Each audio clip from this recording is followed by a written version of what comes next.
우리 구약 시대 때도 그리고 예수님이 살던 시대까지도 가장 무서운 질병을 뽑는다면 문둥병이었다고 합니다. 성경에 기록된 문둥병이라는 병의 특징은 신경세포가 다 파괴돼서 감각을 느끼지 못한다는 것인데, 이 병이 무서운 이유는 아픈데도 통증을 느끼지 못한 채 신체 부위가 썩어서 문드러지는 그런 병이기 때문입니다. 물론 현대 신학자들이 밝혀낸 바로는 성경에 기록된 이 문둥병이 현대 과학이 말하는 나병과는 조금 차이가 있는 피부병이다라고 얘기를 합니다. 하지만 이것이 나병이든 아니면 다른 피부병이든 성경이 말하는 사실은 이 시대에 이 병에 걸리게 되면 온몸이 다 곪아서 썩어 들어가고 심지어 신체의 일부분이 떨어져 나가는 고통스러운 결과를 마주하게 됐다는 거예요. 그렇기 때문에 오늘 우리는 성경에 기록된 대로 이 문둥병이라는 단어를 그대로 사용해서 부르고 살펴볼 것입니다. 자, 오늘 우리가 읽었던 이 본문을 보면 이 무서운 문둥병에 걸렸던 한 사람이 예수님을 찾아왔습니다.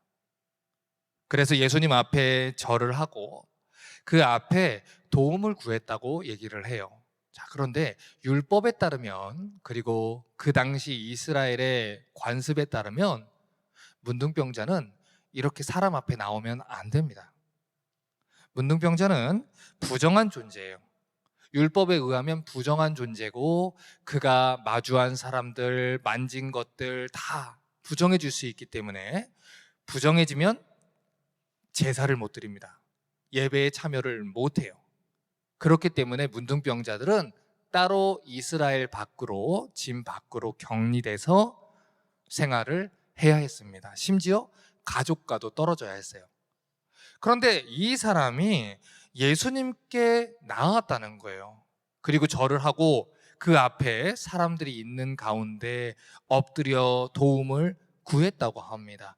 여러분, 그 당시 관습에서 지금 이 문둥병자의 행위는 돌에 맞아 죽어도 변명할 수 없는 그런 행위입니다. 어딜 감히 문둥병자가 이스라엘 진안으로 들어와서 사람들 앞에 이렇게 나오느냐. 돌에 맞아 죽을 수 있는 행위예요. 자, 그런데 이 문둥병자가 왜 예수님 앞에 나와서 절을 했을까요?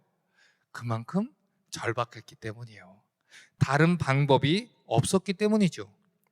오늘 이 사람의 이야기를 시작하면서 떠오르는 의문이 하나 있습니다. 왜 이 사람은 의사가 아니라 예수님을 찾아왔느냐?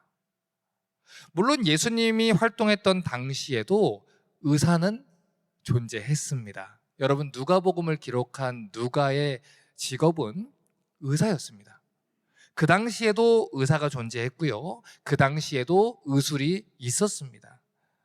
그러니 누군가가 어떤 병에 걸렸다고 하면 의사를 찾아가는 것이 올바른 대처였죠. 그런데 이 다른 병들과는 다르게 문둥병은 예외였어요. 왜냐하면 그 당시 이 문둥병은 누구도 고치지 못하는 불치병으로 알려져 있었기 때문입니다. 게다가 이 사람이 예수님 앞에 나온 한 가지 더 큰 중요한 이유가 있는데, 그 당시 이 율법은, 하나님의 율법은 문둥병에 걸리면 제사장을 찾아가게 되어 있습니다. 의사가 아니라 제사장을 찾아가게 되어 있다고요. 그 이유는 이 성경에 등장하는 다른 병들과 다르게 문둥병이 죄를 상징하기 때문이에요. 그러다 보니까 유대인들은 이 문둥병에 걸린 사람들을 가리켜서 하나님께 저주를 받아서 심판받은 사람이다, 신의 저주를 받았다, 이렇게 사람들이 얘기를 했다는 거예요. 이런 특징들이 있기 때문에 문둥병에 걸리면 의사를 찾아가는 것이 아니라 제사장을 찾아가라고 율법이 이야기를 하는 것입니다. 레위기 13장 9절에서 10절을 볼게요. 사람에게 문둥병이 들었거든 그를 제사장에게로 데려갈 것이요 제사장은 진찰할지니. 자, 원래 진찰은 의사가 하는 거예요. 그런데 제사장이 진찰한다라고 얘기합니다. 그런데 성경의 원문의 의미를 자세히 보면 이것은 어떤 치료의 목적으로 진찰을 하는 게 아닙니다. 그것이 문둥병이냐 아니냐를 진단하기 위해서 진찰을 하는 거예요. 그러니 의사가 병을 고치기 위해서 진찰을 하는 게 아니라 이것은 율법에 따른 문둥병이 확실합니다. 그러니 당신은 이스라엘 진 바깥으로 나가야 됩니다. 이렇게 정죄하고 추방시키는 역할이 바로 제사장이 했던 역할이라는 것이죠. 자, 문둥병이 가지고 있는 특징들을 보면 이 문둥병이 죄의 특성을 잘 드러내고 있다는 것을 알 수 있는데, 문둥병의 첫 번째 특징이 있습니다. 첫 번째 특징은 피부 깊숙이 파고든다는 거예요. 두 번째는 온몸에 퍼집니다. 이 문둥병에 한번 걸리면 이곳에서 손가락에 하나 걸리면 여기서 끝나는 것이 아니라 온몸에 퍼지기 시작을 하고 그리고 썩어요. 그리고 세 번째 특징은 전염이 됩니다. 그리고 가장 중요한 네 번째 특징은 잠복기가 길다는 거예요. 잠잠하다가도 어느 순간에 온몸 전체에 문둥병이 퍼지고 신경세포가 파괴돼서 고통을 느끼지 못하게 된다는 것입니다. 자, 그런데 성경이 말하는 죄도 같은 특징을 가지고 있다는 거예요. 자, 생각을 한번 해볼게요. 우리 안에 작은 죄를 허용을 하다 보면요, 처음에는 힘들어요. 처음에는 그것이 찜찜합니다.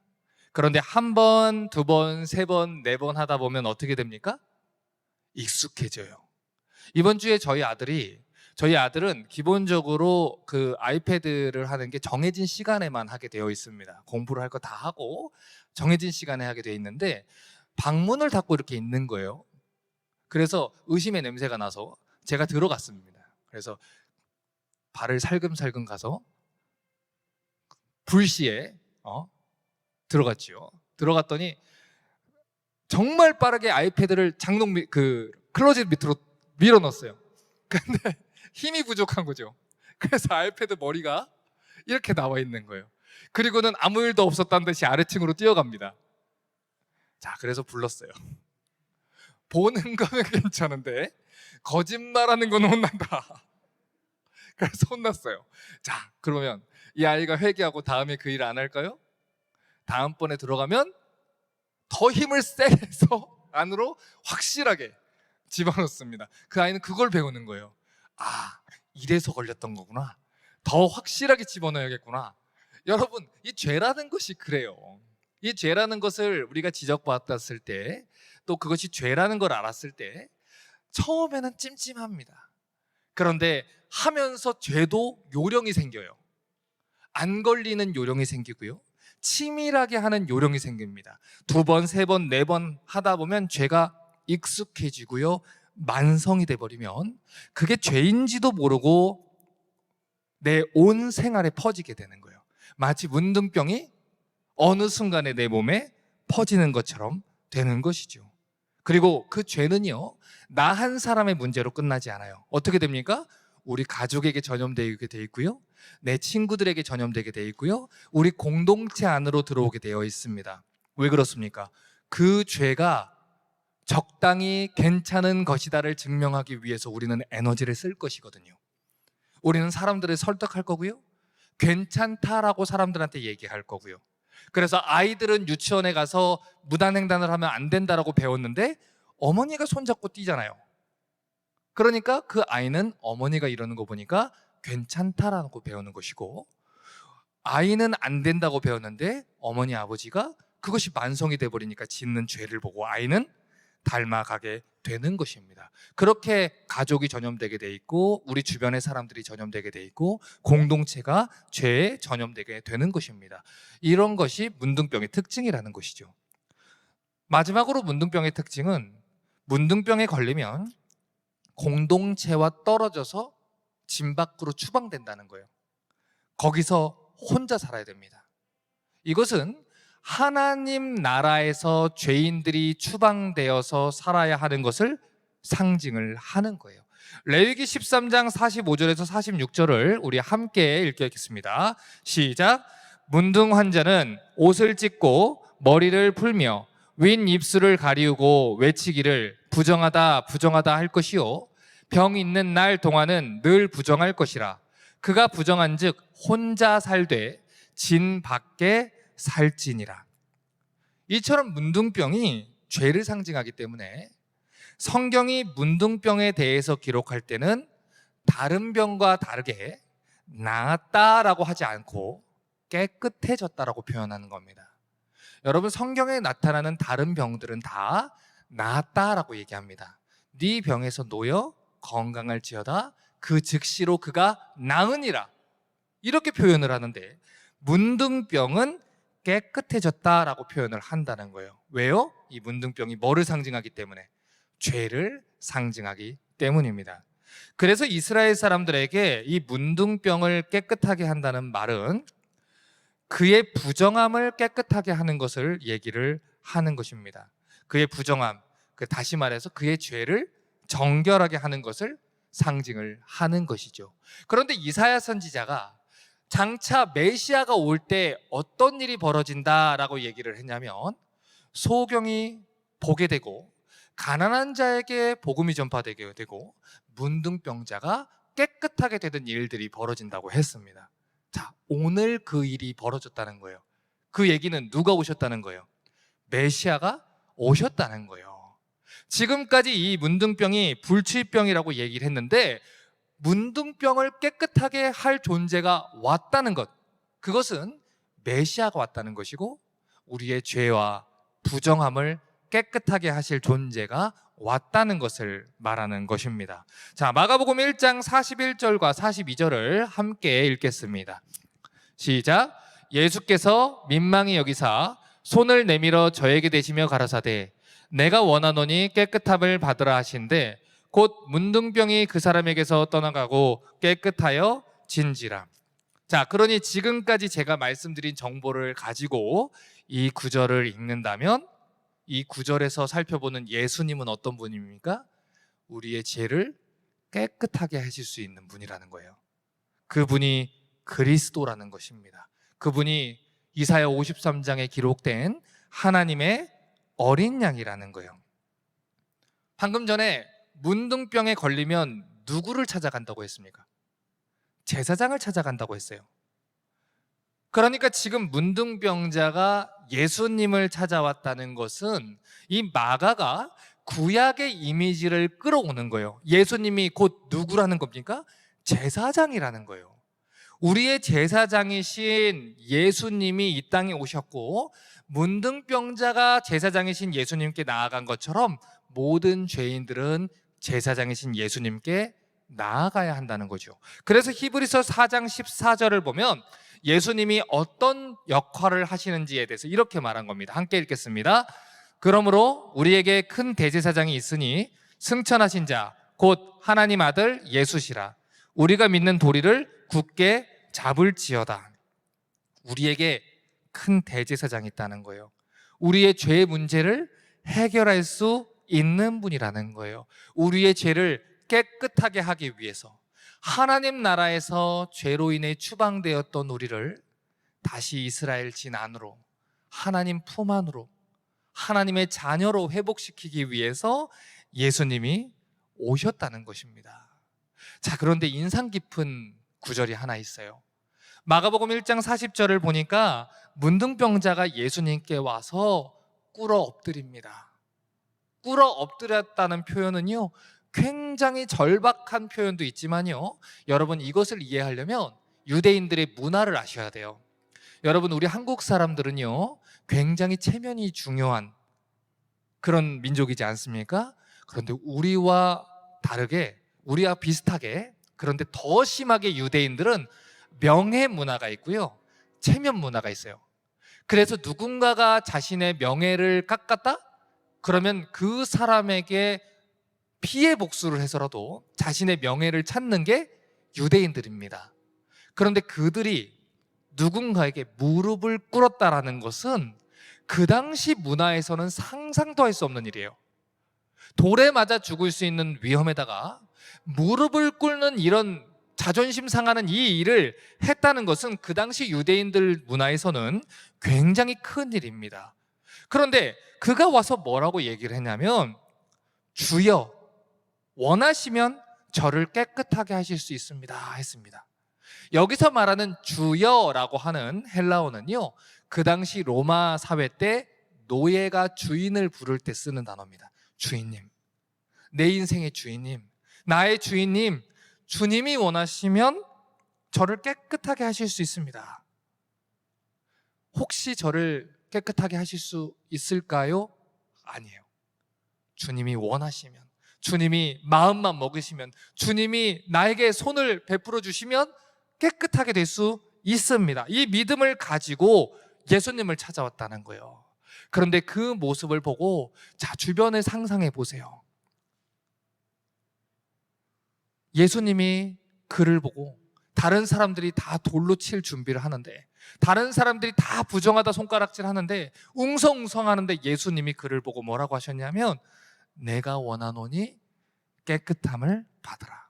그래, 그게 내가 원하는 거야. 내가 너를 고쳐주길 원해. 나도 너의 입에서 그 말이 나오기를 기다렸어. 너가 나를 찾아오기를 기다렸어. 깨끗함을 받아라. 네가 원하는 것만큼, 아니 그보다 더 이상으로 나는 너를 돕기를 원하고 너가 깨끗해지기를 원한다. 그리고 문둥병이 깨끗해졌다는 거예요. 레위기 율법에 따르면 문둥병자를 만지면 부정해진다고 했습니다.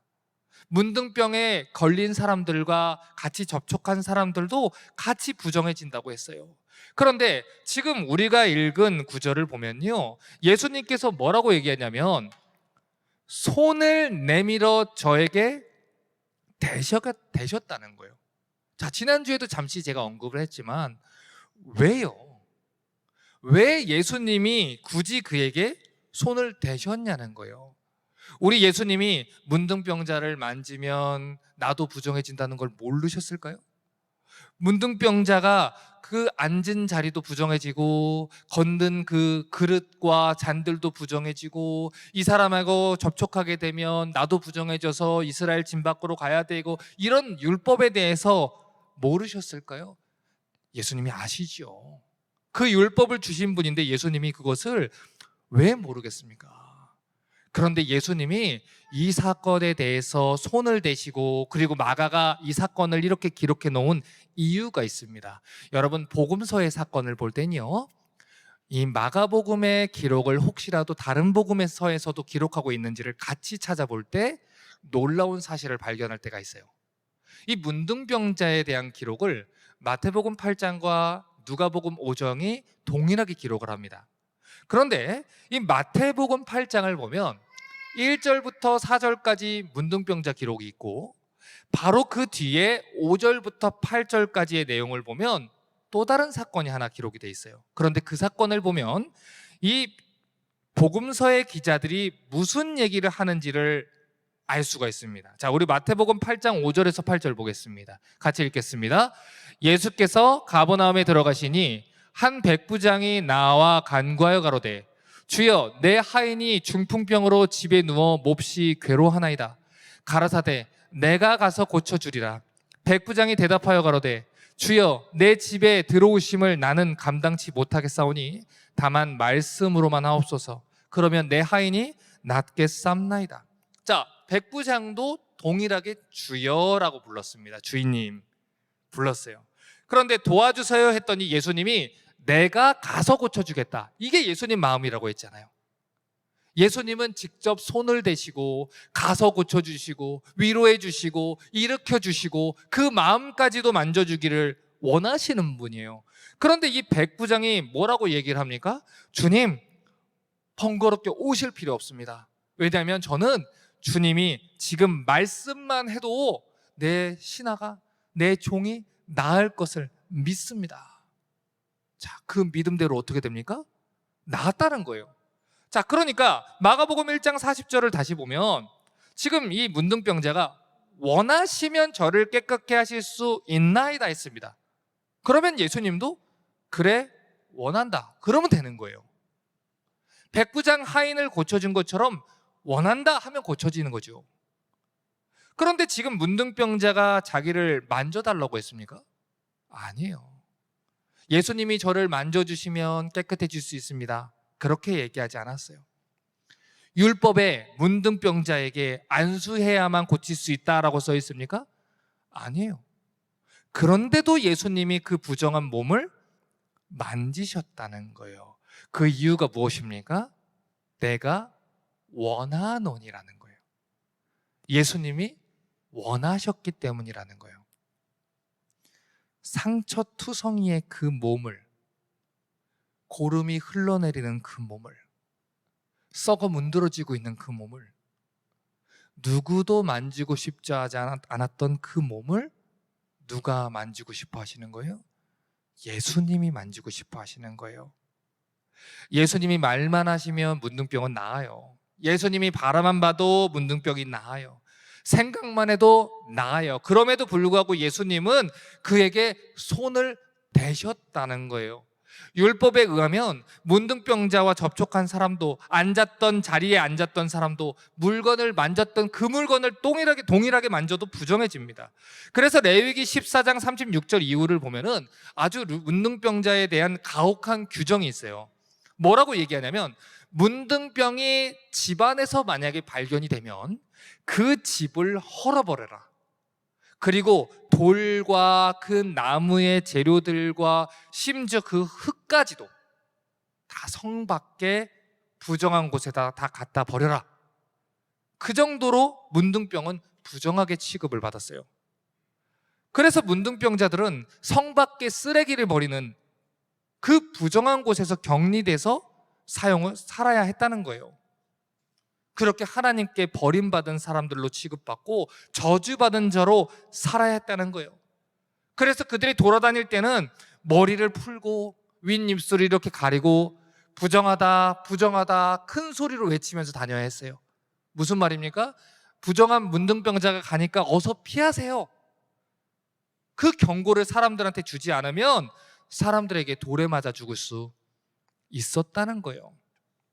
그런데 그런 모든 것들을 아시고도 예수님이 직접 만지셨다는 것입니다. 그것이 무슨 이유 때문입니까?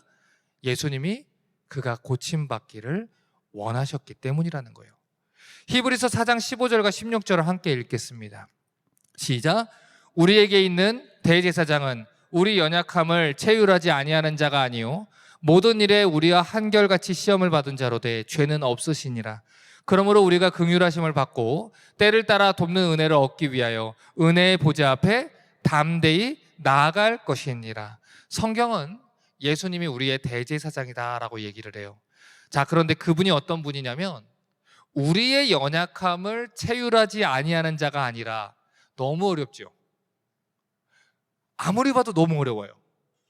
이 한글 성경이 조금 어렵게 번역을 했어요. 쉽게 번역을 해드릴게요. 예수님은 우리 연약함을 아시고 우리를 불쌍하게 여기시고 우리를 돕기를 원하신다라는 뜻입니다. 다시 말씀드릴게요. 예수님이 우리 연약함을 아시고 우리를 불쌍하게 여기시고 우리를 돕기를 원하신다는 거예요. 그러니 어떻게 하라고요?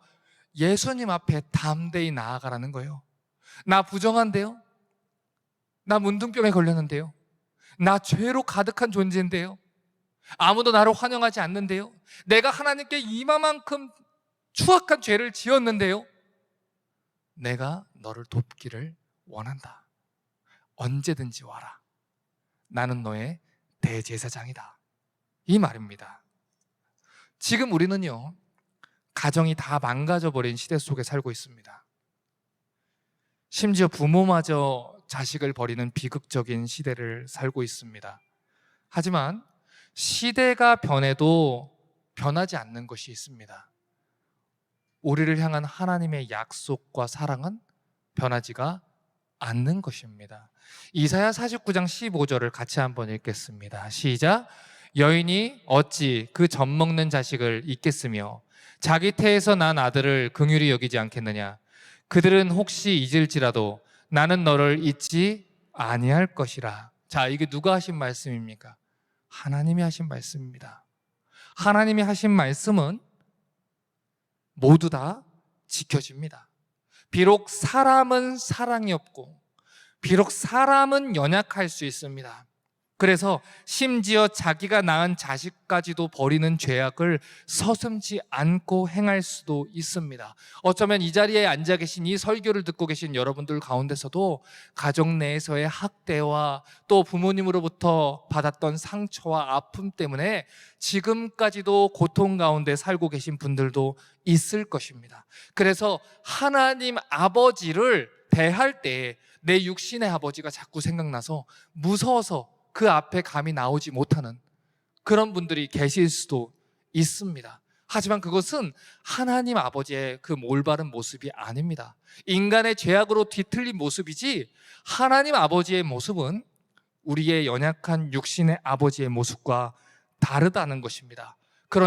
그러므로 긍휼하심을 받고 때를 따라 돕는 은혜를 얻기 위해 예수님 앞으로 나오라는 것입니다. 하나님, 제 마음에 상처가 가득합니다. 어렸을 때 부모님과 가족들에게 버려졌고, 어렸을 때 부모님에게 받은 그 학대와 상처 투성이 때문에 내 인생이 이렇게 어그러져 버렸습니다.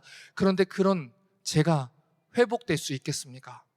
그때 받은 상처 때문에 내 배우자와 내 아이들에게까지 그 상처받은 모습들이 그대로 전달이 되고 있습니다. 하나님, 어떻게 합니까? 심리학이 그것을 고쳐줄 수 있습니까? 긍정적인 힘을 가지면, 긍정적인 생각을 하면 그게 고쳐질 수 있습니까?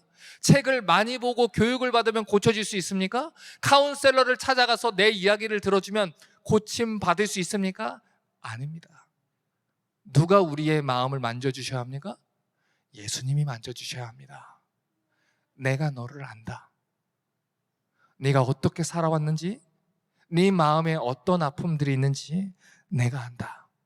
내가 원하노니 깨끗함을 입어라 하실 때 우리의 상처 있고 깨진 마음들이 비로소 회복될 수 있는 것입니다. 로마서 8장 31절과 32절은 분명하게 말합니다. 같이 한번 읽겠습니다. 시작. 그런즉 이 일에 대하여 우리가 무슨 말하리요? 만일 하나님이 우리를 위하시면 누가 우리를 대적하리요? 자기 아들을 아끼지 아니하시고 우리 모든 사람을 위하여 내어주신 이가 어찌 그 아들과 함께 모든 것을 우리에게 은사로 주지 아니하시겠느냐? 모든 것을 주시겠다는 거예요.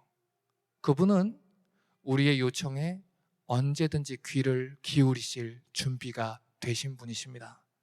사람은 내 이야기에 질려할 수 있습니다. 사람은 언제까지 그렇게 우는 소리 할 거냐고, 그만 찡얼대라고 우리에게 면박을 줄 수 있습니다. 그런데 우리 하늘 아버지께서는 이 모든 것을 들을 준비가 되신 분이라는 것입니다. 우리가 어떤 존재인지를 다시 알 필요가 있습니다. 우리는 하나님의 사랑을 받은 하나님의 자녀입니다. 그러니 어떻게 하라는 것입니까? 예수님 앞으로 오라는 것입니다. 하나님, 도와주십시오. 나를 깨끗게 하십시오. 나를 낫게 하십시오. 그럴 때 예수님께서 우리를 고쳐주신다는 것입니다. 여러분, 예전에 제가 하루 종일 일을 하고 이제 너무 지쳐서 이제 집에 들어갔습니다. 그랬는데 이제 그런 날이 있잖아요. 힘들어서 씻기도 싫은 날이지요. 너무 힘들어서 씻기도 싫어서 침대에 누워가지고 쉬고 있는 그런 순간이었는데, 저희 아들이 목욕을 하고 나와가지고 옷장에서 저보고 옷을 찾아달라고 하는 거예요. 그래서 제가 아빠 힘드니까 네가 찾아서 입어 그랬어요. 실제로 옷장에서 자기가 잘 찾아 입기도 하고 몸도 힘들기도 하고 그렇게 얘기를 했는데, 그때 제 아들이 딱 한마디를 했어요. 그 말을 듣고 제가 스프링처럼 튀어나가서 아들을 도와줬습니다. 아들이 뭐라고 했냐면요, 아빠, 나 불에 손이 안 닿아요, 도와주세요 그랬어요. 키가 안 닿았던 거예요. 그래서 램프를 못 켜는 거예요. 못하는 거잖아요. 아빠가 알아요. 그런데 못하는 걸 아는데 아빠가 너는 해볼 때까지 되지 않고 왜 그러냐고 하겠습니까? 아니야. 너 못하는 거 알아. 그러니까 아빠 불러. 아빠가 갈 거야. 하나님이 우리 죄에 대해서 가지고 계신 마음과 생각이 그거라는 거예요. 하나님 앞에서 정결하게 살아보려고 애를 썼어요. 지난주 말씀 듣고 또 열심히 살아보려고 애를 썼어요. 그런데 일주일 똑같은 죄로 또 넘어지고 또 넘어져서 나는 안 되나 보다, 나는 도대체가 구제불능인가 보다, 그렇게 무너져 버린 거예요. 내가 예배도 열심히 드려보고요, 성경 공부도 열심히 해봤어요. 그런데 안 되는 거예요. 신앙생활을 10년을 해봐도 20년을 해봐도 이걸 하면 달라지겠지 하는데도 도대체 내 마음에 들지 않는 내 이 모습이 바뀌지를 않는 거예요. 자책하는 거예요. 정죄하는 거예요. 마귀는 또 얘기하는 거예요. 네가 그러고도 예수 믿는 사람이야? 아니야. 너는 예수 믿지 않아. 너는 천국 갈 자격이 없어. 너는 하나님의 자녀가 아니야. 차라리 그럴 거면 교회 가지 마. 너같이 이기적이고 가식적인 아이가 어떻게 교회에서 하나님을 아버지라 불러?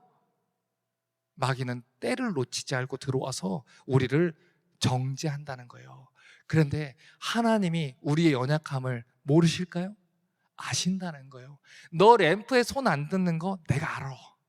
너 그거 불 못 켜는 거 내가 알아. 못하는 거 하라고 하는 거 아니야. 아빠 불러. 아빠 있잖아. 아빠가 도와줄게. 하나님 원하시면 나를 깨끗하게 하실 수 있습니다. 하나님 원하시면 내 마음의 모든 상처들을 낫게 하실 수 있습니다. 이것이 우리 구원의 출발점이라는 거예요.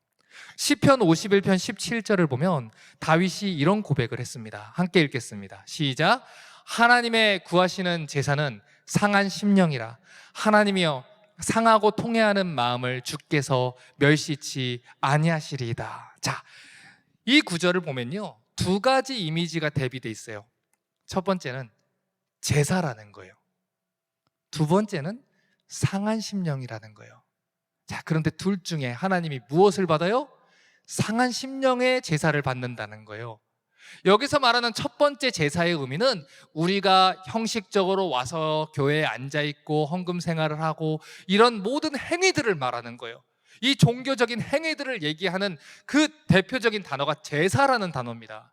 그런데 하나님이 원하시는 것은 하나님을 위해서 교회 건물을 지었습니다, 헌금을 얼마나 했습니다, 봉사를 어떻게 했습니다가 아니라 하나님 나는 당신 없으면 죽습니다, 하나님 도와주세요 하는 상한 심령이라는 거예요. 아빠 여기 있어. 혼자 절망하지 마. 나와. 시편 51편은 이스라엘의 위대한 왕이었던 다윗이 범죄하고 지은 시편이에요. 간음을 저지르고 살인을 저지르고 하나님 앞에 어떻게 감히 나아갑니까? 눈물로 그 요를 적실 때 지은 시편이에요. 그런데 마귀가 그 마음을 정죄할 때 하나님이 다윗의 마음에 어떤 마음을 주셨습니까? 상하고 통회하는 심령을 내가 멸시치 않을 것이다. 죄 지을 수 있어. 넘어질 수 있어. 아빠한테 다시 와. 아빠가 도와줄게. 다시 한번 해보자. 이것입니다. 성경은 내 안에 정직한 영이 없다고 말합니다. 내 안에 깨끗한 마음이 없다고 말합니다. 그러니 하나님 내 안에 정직한 영을 창조하시고 나를 새롭게 하소서라고 이야기를 합니다. 율법은 우리의 죄를 드러나고 우리를 죄인이라고 정죄합니다. 심판받아 마땅한 영원한 죽음에 이르러야 하는 부정한 존재라고 판결하고 우리를 추방합니다. 하지만 율법은 그를 다시 깨끗하게 해서 이스라엘 진 안으로 돌아오게 하는 역할을 못합니다. 율법이 하는 역할은 오로지 하나입니다. 정죄하고 추방하는 거예요. 하지만 우리의 대제사장이신 예수께서는 그를 깨끗하게 하셨다는 것입니다. 하나님은 하실 수 있다는 것입니다. 사람은 할 수 없지만 하나님은 하실 수 있다는 것입니다. 예수님께서 우리의 죄를 깨끗하게 해주시면 우리는 구원받을 수 있고, 예수님이 우리를 깨끗하게 해주시면 우리는 나음을 받을 수 있다는 것입니다. 이제 설교를 마무리합니다. 혹시 이 설교를 듣는 분들 중에 아직 구원받지 못한 분들 계십니까? 혹시 이 설교를 듣는 분들 중에 반복되는 죄 때문에 하나님 앞에 나오는 것을 민망히 여기고 낭망하고 고개를 떨구고 계신 분들이 계십니까? 오늘 우리에게 기쁜 소식이 있습니다. 복음의 소식이 여기 있습니다. 예수님이 우리를 돕기를 원하신다는 것입니다. 요한복음 3장 16절과 17절을 함께 읽겠습니다. 하나님이 세상을 이처럼 사랑하사 독생자를 주셨으니 이는 저를 믿는 자마다 멸망치 않고 영생을 얻게 하려 하심이니라. 하나님이 그 아들을 세상에 보내신 것은 세상을 심판하려 하심이 아니요 저로 말미암아 세상이 구원을 받게 하려 하심이니라. 하나님의 아들이 이 땅에 오신 것은 우리를 구원하기 위함입니다. 우리를 돕기를 원해서입니다. 율법이 정죄하여 하나님 나라에서 쫓아내려고 하는 그 마귀의 계계를 깨고 우리를 깨끗하게 하사 다시 하나님의 자녀로 부르기 위함입니다. 로마서 10장 13절은 약속합니다. 누구든지 주의 이름을 부르는 자는 구원을 받으리라. 여러분이 어떤 과거를 살아왔던지 어떤 일을 행했던지 상관없습니다. 누구든지 주의 이름을 부르는 자는 주님 원하시면 나를 구원하실 수 있습니다 라고 하는 자는 구원을 받는 것입니다. 요한일서 1장 9절은 이렇게 말합니다. 함께 읽겠습니다. 시작. 만일 우리가 우리 죄를 자백하면 저는 미쁘시고 의로우사 우리 죄를 사하시며 모든 불의에서 우리를 깨끗게 하실 것이요. 얼마나 더럽든지 어떤 죄를 지었든지 상관없습니다. 누구든지 주의 이름을 부르는 자는 구원을 받을 것입니다.